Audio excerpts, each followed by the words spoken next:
Entérate con Leslie, una plataforma virtual de noticias e información del Perú y del mundo.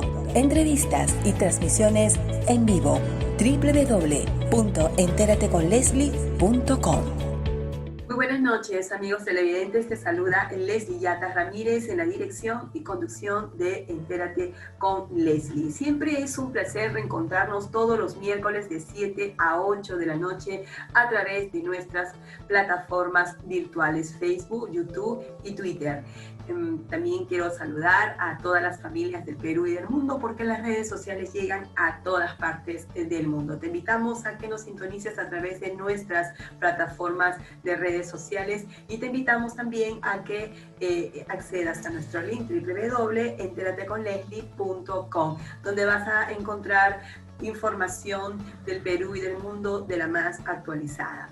Muy bien, hoy quiero iniciar el programa primero agradeciendo a la audiencia de todos ustedes, extendiendo un cordial saludo a todos nuestros seguidores de Entérate con Leslie. Muchísimas gracias por ese cálido saludo, por esa confianza que recibo diario en nuestros WhatsApp, en nuestras redes sociales. Nos esforzamos por darles a ustedes entrevistas de calidad, entrevistas que puedan ayudarlos a promover una mejor conciencia de respeto en los derechos y deberes de la ciudadanía. Esta plataforma se caracteriza justamente para promover el ejercicio democrático de una pluralidad de opiniones, ¿no? Y que podamos motivar una mejor conciencia de respeto entre las personas y sobre todo en las redes sociales.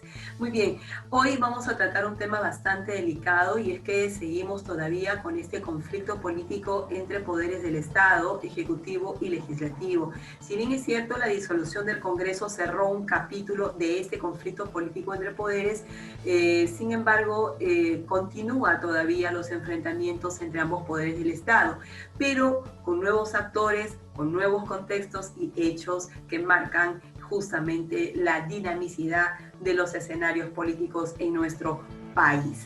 Muy bien, hoy día vamos a analizar desde una perspectiva política y jurídica lo que es la segunda moción de vacancia presentada contra el presidente Martín Vizcarra Cornejo. El Parlamento aprobó el día lunes con 60 votos a favor la admisión de esta segunda vacancia, pero con hechos completamente distintos a la primera.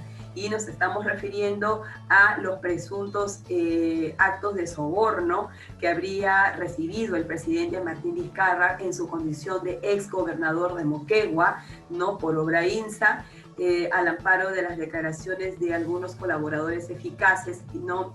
Y otros detalles que hemos ido conociendo a través de distintos reportajes de los dominicales, ¿no? Y de toda la información que corre en las plataformas virtuales, ¿no? Sobre este tema. Muy bien, en base a este hecho es que el Parlamento ha admitido la moción de vacancia y se va a debatir este lunes 9 de noviembre a las 10 de la mañana en el Pleno del Congreso. Para conversar sobre estos temas al detalle hemos invitado al doctor Sergio Tapia y al doctor Francisco Miro Quesada Rada en dos bloques distintos para que ustedes puedan tener una mejor, conocimiento de estas perspectivas que vamos a analizar. Consideramos que ya habiéndose admitido una moción de vacancia, correspondería al presidente de la República concurrir al Pleno del Congreso para dar una explicación, más que explicación, argumentar su defensa sobre las consideraciones que se le imputan en esta moción de vacancia y hacerlo por respeto sobre todo a esa gran parte de la ciudadanía que aún apoya al presidente Martín Vizcarra, que considera que debe terminar su mandato, ¿no? Y por ese 43% también de ciudadanos que fueron encuestados, según Ipsos Apoyo, ¿no? Que considera que el Parlamento actual cumple mejores funciones que el Congreso disuelto. Entonces, si bien es cierto, el presidente de la República no tiene la obligación de concurrir al Pleno del Congreso para hacer su defensa, consideramos que por ser la máxima autoridad del país, que aún está investido de esa condición de presidente de la República, pueda dar el ejemplo y la ruta, ¿no? de concurrir al Pleno del Congreso y defenderse en ese fuero. ¿No? sería muy interesante que el pueblo conozca realmente del presidente estas explicaciones, y finalmente sabemos que la vacancia es un tema de votos, ¿no? Y que el Parlamento finalmente tendrá que decidir si vaca o no al presidente de la República. Muy bien, vamos entonces a analizar estas dos entrevistas en los bloques siguientes, no sin antes invitarte, ¿no?, a que conozcas un poquito de los servicios de producción audiovisual, la edición de videos, si tienes un programa en redes sociales y no sabes cómo editarlo, cómo transmitirlos en vivo, ¿no?, cómo manejar las redes sociales, cómo editar un programa como el nuestro. Entonces visita, ¿no?, a José Antonio Cuscano, nuestro productor audiovisual, que te muestra en este segundo video todos los servicios que está disponible para ti y que puedes contactarlo al teléfono que aparece en pantalla en esta publicidad. Producción, vamos con el video de José Antonio Cuscano.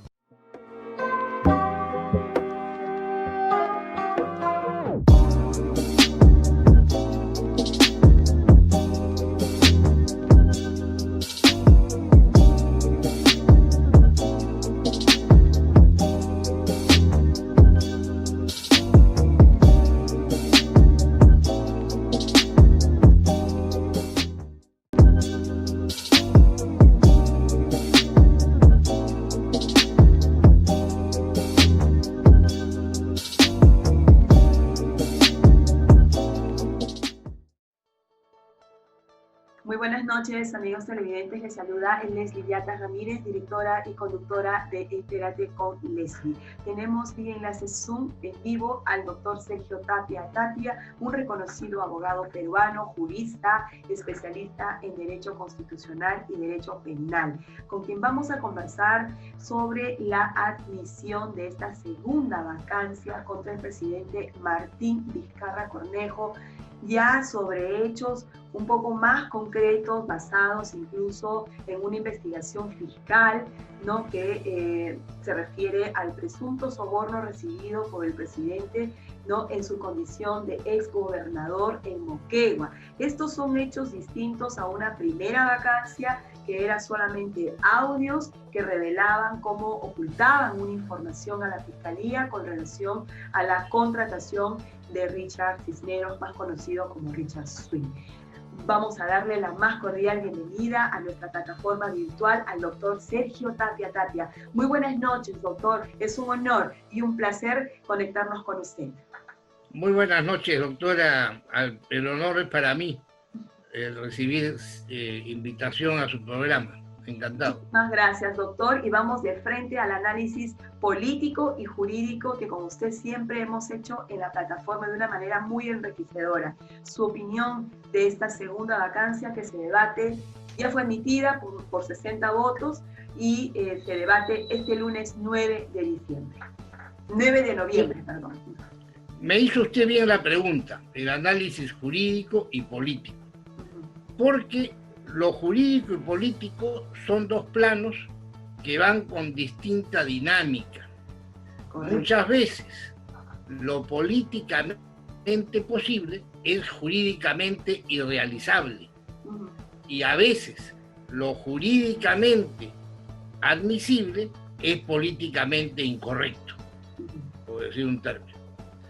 En primer lugar, no hay que asustarse que el Congreso pueda presentar una vacancia al presidente de la República, porque la persona que en el Perú ejerce el cargo de presidente de la República no lo hace asumiendo no es un soberano biológico, o sea, él no es el presidente de la República. Él ejerce una función como presidente por un determinado tiempo y dependiendo si cumple algunas condiciones. No solamente es el tiempo. Cuando el tiempo se determina o las condiciones las incumple, hay los procedimientos de vacancia presidencial, que tienen un plano jurídico y un plano político, que no siempre van armónicos, no siempre van en confluencia. Eso puede pasar. Ahora, si uno puede pensar, ¿es el Congreso que se le ha prendido al pobre presidente de la República para mantenerlo en jaque con este tipo de procedimientos parlamentarios como es la vacancia presidencial? Bueno, el problema yo creo que viene del presidente de la República. Es más, no viene del presidente de la República, viene del ciudadano Martín Vizcarra. Y ahí quiero marcar una diferencia. Él ha cometido dos grandes errores al emitir ese oficio a la Fiscalía, por otro tema, ¿no? Sí. Pero quiero mencionarlo. Ese oficio a la Fiscal de la Nación, o dos errores por parte de él y tres errores por parte del procedimiento. Primer error, utilizar papel membretado del Estado como presidente de la República para hacer un pedido que no lo toca como presidente, sino lo toca como persona. Porque recién cuando deje de ser presidente es que lo pueden denunciar. Entonces, ¿cómo utiliza membrete y sello del Estado para enviar un oficio a la Fiscal de la Nación? Segundo, que de acuerdo al artículo 7º de la Ley Orgánica del Ministerio Público, cuando hay un problema entre alguna autoridad del Poder Ejecutivo y el ejercicio de algún fiscal de la jerarquía que sea, fiscal de provincia, fiscal superior de distrito judicial o fiscal supremo a nivel nacional, a quien le corresponde oficiar es al Ministerio de Justicia en nombre del Poder Ejecutivo. Artículo 7 de la Ley Orgánica del Ministerio Público. Entonces, ¿qué hace el presidente de la República si además ni siquiera con la firma de refrendo del Ministerio de Justicia enviando notas a la Fiscal de la Nación? Y en tercer lugar, no le corresponde a la Fiscal de la Nación la resolución del conflicto. No, no le corresponde. ¿Ah? Entonces, yo pienso que acá, lamentablemente, la persona de Martín Vizcarra, que para mí no es el presidente, porque él no es rey. Los reyes son, los ciudadanos ejercen un cargo, no son, ¿no? Entonces, el señor Martín Vizcarra me parece a mí que siempre está lidiando con el sistema republicano, está perjudicando la dinámica del sistema jurídico, lamentablemente. Y acá regresamos al tema que nos ocupa. Parece que él no le gusta que el Parlamento ejerza ninguna de las funciones que tiene el Parlamento. El Parlamento tiene tres funciones principales. Dar leyes. No le gusta que el Parlamento dé leyes. Designar los funcionarios que la Constitución determina que deben ser designados por el Congreso. No le gusta que el Congreso designe funcionarios. Todo el problema del Tribunal Constitucional lo tenemos porque al presidente no le gusta ni la forma A ni la forma Z del que el Congreso se ocupe de esto. Y tercero, investigación. Tampoco le gusta que el Congreso investigue. Entonces, lamentablemente, él no se está portando como un presidente democrático. Y en ese sentido, doctor Sergio Tapia, justamente esa observación la comparto y la he venido sosteniendo con otros invitados.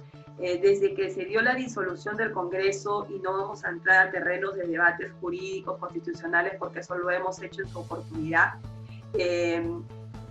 lo que particularmente he observado y lo he comentado en mis entrevistas con reconocidos abogados y juristas como usted, por ejemplo, es que tengo la percepción de que el presidente de la República, Martín Vizcarra, se habría acostumbrado, o le viene más cómodo, ¿no?, haber estado en un proceso de interregno parlamentario, donde no tenía, por ejemplo, control del Parlamento, ¿no? No había esa fiscalización con la que ha entrado el Parlamento actual, ¿no? Entonces, desde que el Parlamento actual empezó a ejercer funciones, ya le mostró incomodidad, y lo vimos todos, con relación a la sustentación de la cuestión de confianza, ¿no?, del premier o del entonces premier, el señor Ceballos, ¿no?, Vicente Ceballos, en la que no quería concurrir al Congreso, que él decía que ya tenía el voto de confianza, que no la va a pedir.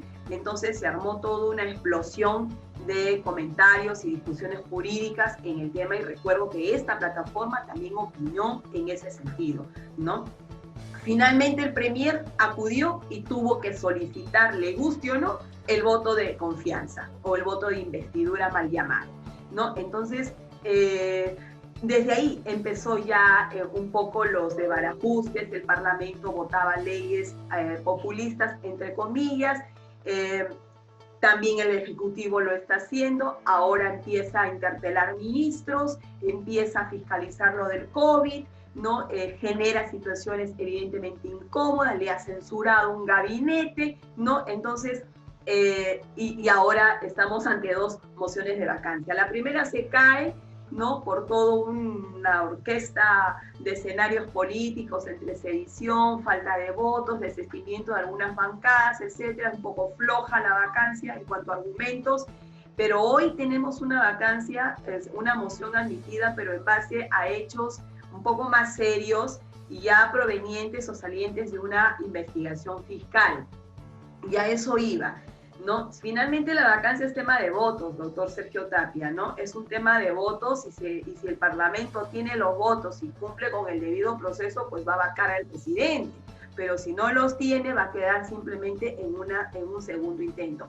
Pero lo que yo quería pedirle su opinión y su análisis político y jurídico, que sí lo ha dado en estos momentos, es ya ir a esta segunda vacancia. ¿Qué representa? ¿Usted cree que se presente esta moción de vacancia en un contexto sumamente difícil y que no debió presentarse? Mejor debió esperarse que el presidente concluya su mandato, como otros vienen sosteniendo. Mire, el tema políticamente es opinable. Okay. Jurídicamente está muy claro. Si hay una ponencia que es respaldada por un número de parlamentarios, esa ponencia se admite. ¿Por qué no se va a admitir? Uh-huh. ¿O acaso las ponencias tienen nombre propio? La moción ya fue admitida, ¿no? Uh-huh. El procedimiento parlamentario indica cómo son las iniciativas parlamentarias en este aspecto, y se han cumplido todas las formalidades. Uh-huh. Ahora, en el Pleno se va a votar y van a expresar sus opiniones y su votación y por su voto, si es que sigue el trámite procesal de esta moción de censura. Perfecto. Eso es impredecible. Por supuesto. ¿No? Porque ya está citado también. El ya estamos acostumbrados a un parlamento que por la boca dice algo y en el ánfora expresa otra cosa. Sí, definitivamente. Ahora, si la pregunta es, ¿debió el Congreso admitir esto? Entonces hay que revisar por qué existe en la Constitución este mecanismo que analiza la conducta moral del ciudadano que ejerce la presidencia para vacarlo. ¿Por qué? El presidente puede ser vacado por determinadas cosas muy concretas, por traición a la patria, por impedir las elecciones, por irse al exterior sin permiso del Congreso o no regresar en la fecha autorizada por el Congreso, y por una causa moral que la determina el Congreso con un número de votos. Cuando la Constitución empleó el término moral, no quiso emplear el término delito espantoso, delito de escándalo público, que pudo haberlo hecho. Claro. ¿No? Sino dijo moral. Y las palabras no hay que olvidarse que tienen un significado.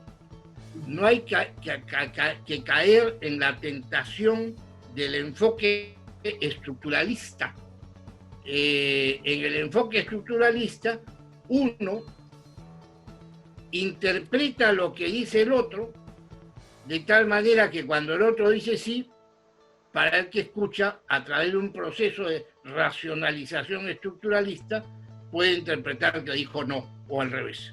Bueno, si uno no cae en la tentación estructuralista, la moral significa algo muy simple. La moral significa qué es el bien y qué es el mal. El bien es lo legítimo por hacer y el mal es lo ilegítimo por realizar. Y todo el derecho se fundamenta en esa influencia, primero de la ética, de la moral, y después de la ciencia jurídica, ¿no? Estableciéndose que uno es libre y si realiza una conducta que está reprochada penalmente porque es mala, se considera mala. No se reprocha penalmente lo que se considera bueno. Esa es la relación entre la moral y el derecho. Y como es mala, entonces se le quita la libertad para que no siga haciendo daño a otros en el mal ejercicio de su libertad. Entonces, lo que hace el Congreso es determinar si lo que el presidente de la República ha hecho mal algo, ha incurrido en algo que no debió ser porque es malo. Y eso determina una conducta. El presidente, mientras ejerce la presidencia, es inmune e impune. Cuando termina la presidencia se le puede denunciar, procesar y enjuiciar. ¿Qué es entonces la causal de vacancia por motivo moral en la Constitución? Un adelanto de la fecha de término presidencial para que vaya ya a ser juzgado por los terribles delitos que pueda haber cometido, que mientras ejerce la presidencia no son delitos, es malo. Es analógicamente lo que pasa con los menores de edad. Un menor de edad, yo incurro en un delito y soy un delincuente. Un menor de edad incurre en lo mismo y no es un delincuente. Es un infractor. Y tiene distinta penalidad. Y el presidente de la República es la tercera categoría. Es impune e inmune. Okay. Ningún delito que cometa pueda ser imputado y juzgado por él mientras ejerce la presidencia. Lo cual no significa que no pueda ser investigado, ¿no? Porque la Constitución habla que no puede ser acusado, pero no que no pueda ser investigado. Y prueba de ello es que la Fiscalía ha iniciado una investigación abierta, ¿no?, al presidente de la República como tal. Y ahí estamos en este conflicto. Pero usted ha visto que conforme los fiscales... Claro, el tema es que uno puede tener varios procesos de investigación abiertas. Si es que acaso por la materia, con fiscales distintos, se da el caso de que se estaría investigando por dos autoridades de la misma materia, hay los recursos que puede presentar el ciudadano Martín Vizcarra con el abogado que ejerza su defensa para resolver el tema, pero no usar el papel y el membrete del presidente de la República. No, claro. A lo que iba doctor Sergio Tapia es que la Constitución no prohíbe que un presidente sea investigado mientras ejerza sus funciones como tal. Lo que no puede ser es acusado, ¿no? Eso es otra cosa distinta. Pero a eso voy. El recurso presidencial, parece que el camino presidencial de enfocarse en la fiscal de la Nación y pedirle algo que ella no pueda resolver, Bueno, llama poderosamente la atención que el presidente de la República se lo pida, como usted bien claro lo dice. Él está siendo el señor está siendo parte de una investigación en su condición de exgobernador en Moquegua, es un ciudadano, no le están investigando en su calidad de presidente. Yo creo que ahí ha habido un error grave que se ha hecho mandando un oficio a la fiscal en ese sentido. Yo creo que no es un error, porque ¿no? La ministra de Justicia debe saber muy bien cuál es una de sus obligaciones, que está en el artículo 7º de la Ley Orgánica del Ministerio Público, donde dice que ella es la que puede exhortar a que los fiscales cumplan su función como deben. Ella debió enviar la exhortación. no el presidente. Claro. Por lo tanto, a mí me parece que el oficio del presidente suma una más al rosario que se está haciendo de posibilidades de mociones para vacancia presidencial por razones morales. Es una inmoralidad también. Bueno, y recalcar que el Ministerio de Justicia justamente es el asesor jurídico del gobierno, o sea, el asesor jurídico del poder del Estado. Entonces, ahí creo que faltó también un rol de impacto en el tema, ¿no? O sea, eso vislumbra que también o no conoce, o no se conoce, no se atendió, se les pasó, ¿no? Pero lo cierto es que me parece a mí que esto puede ser una patinada de haber mandado ese oficio a la fiscal de la Nación cuando sabemos de antemano... Hay una, de parte, para mí yo lo veo claro que en este tema hay, en el oficio del presidente a la fiscal de la Nación, otra causa más para una moción de censura. Y en segundo lugar, abrir una interpelación a la ministra de Justicia, ¿por qué no ejerció la obligación que le impone el artículo 7º? Que es una obligación no como ministra de Justicia, sino el artículo dice como representante del Poder Ejecutivo.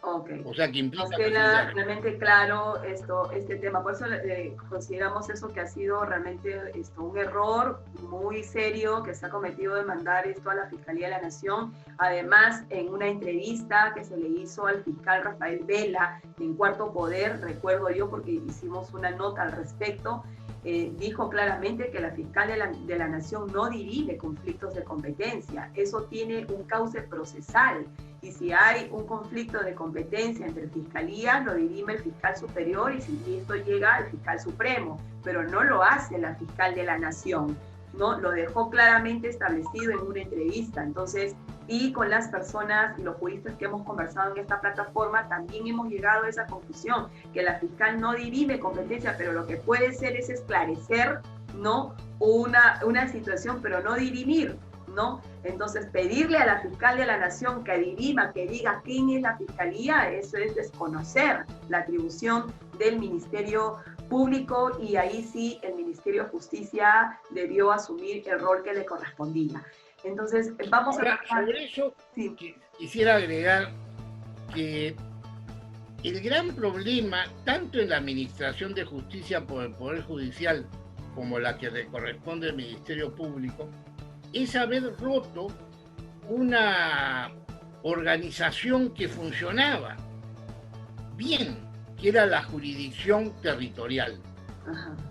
¿No? Ahora han creado materias de competencia especializadas tan mal diseñadas, tan mal delineadas, tan mal distinguidas, que precisamente se producen estas superposiciones. O sea, yo no entiendo cómo puede haber un grupo de fiscales especializados en corrupción de funcionarios públicos y otro grupo de fiscales especializados en lavado de activos, cuando precisamente ambos delitos podrían estar concurriendo en un concurso de delitos sobre el mismo funcionario público o el mismo corruptor de funcionarios públicos. Doctor Sergio Tapia, justamente nos llega aquí por el WhatsApp de nuestra plataforma la carta que ha enviado el presidente de la República al Ministerio Público, a la Fiscal de la Nación, ¿no? Con el papel membretado, ¿no? Poniendo signos de interrogación. Quisiera, por favor, una vez más que lo reitere, la base legal de la ley orgánica del Poder Judicial que determina que es la ministra en su calidad de representante del Ejecutivo la que tiene que solicitar ello.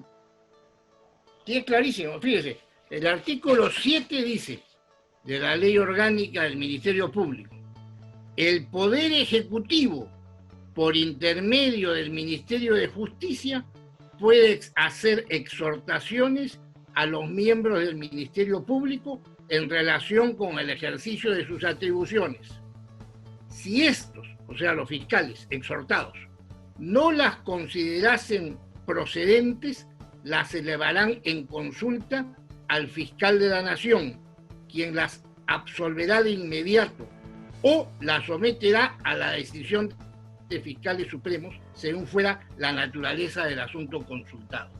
Entonces, el Ministerio Público es una organización y el Estado también, pero el presidente de la República da la idea de que es predispuesto a romper organizaciones republicanas.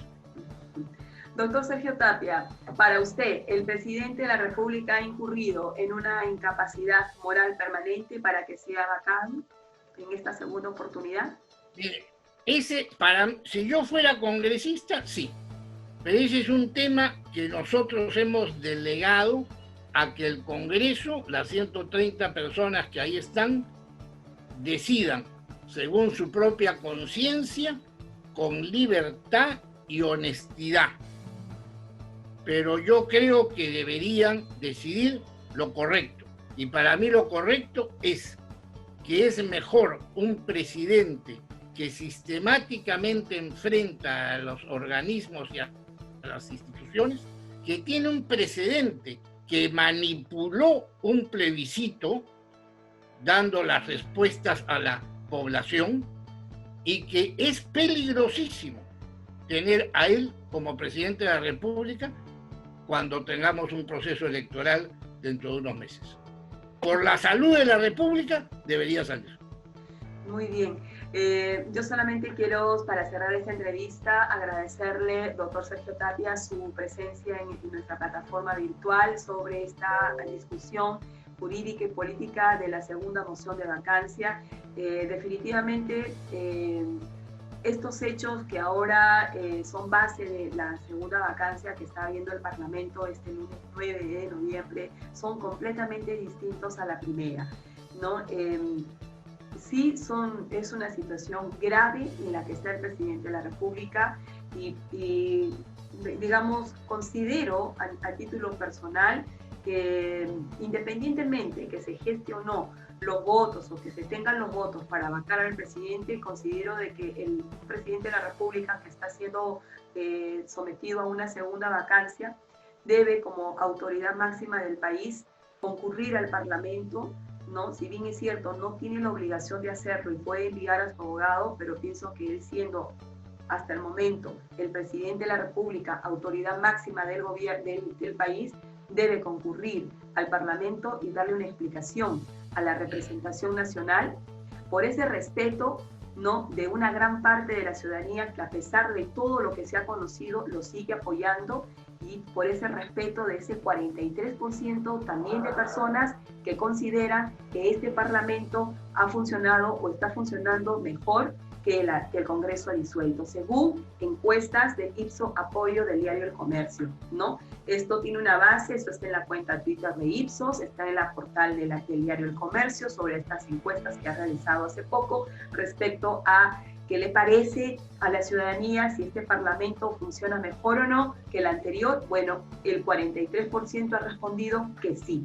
Entonces, yo creo que por esas implicancias, el presidente de la República debe concurrir al Parlamento una vez más, explicarle al país y que sea el Parlamento el que tome la decisión política. Finalmente, el presidente puede interponer una medida cautelar ante el Tribunal Constitucional o ante un juez constitucional para impedir que se lleve a cabo el procedimiento político el día lunes.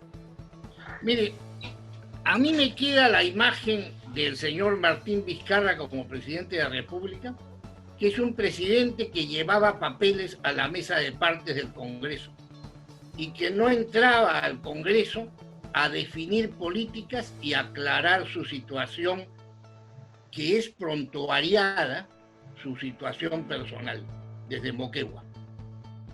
Eso es lamentable y eso es la inmoralidad permanente. Segundo, el problema no es el Congreso, ni hacer comparaciones de que si el anterior fue mejor o peor, porque al final estamos escupiendo al cielo, porque los congresos salen del voto ciudadano. Así es. Los ciudadanos eligieron al Congreso. Así es. El presidente cerró. Así y es. Los propios ciudadanos eligieron este Congreso. Así Lo es. que habría que hacer es las comparaciones de por qué el voto ciudadano corrió de una forma u otra, pero no las personas que integraron los congresos. Ok, Tercero, sí, para cerrar. y termino. Tercero, es el tema. No se trata de un congreso o de otro que tuvieron una animosidad con el presidente. Se trata de temas que surgen de la persona del presidente, que surgen de los actos del señor Vizcarra antes de ser presidente y como presidente. Por lo tanto, no es el Congreso que tiene la culpa, ni el que se cerró, ni este que tiene amenaza de ser cerrado también. Ok.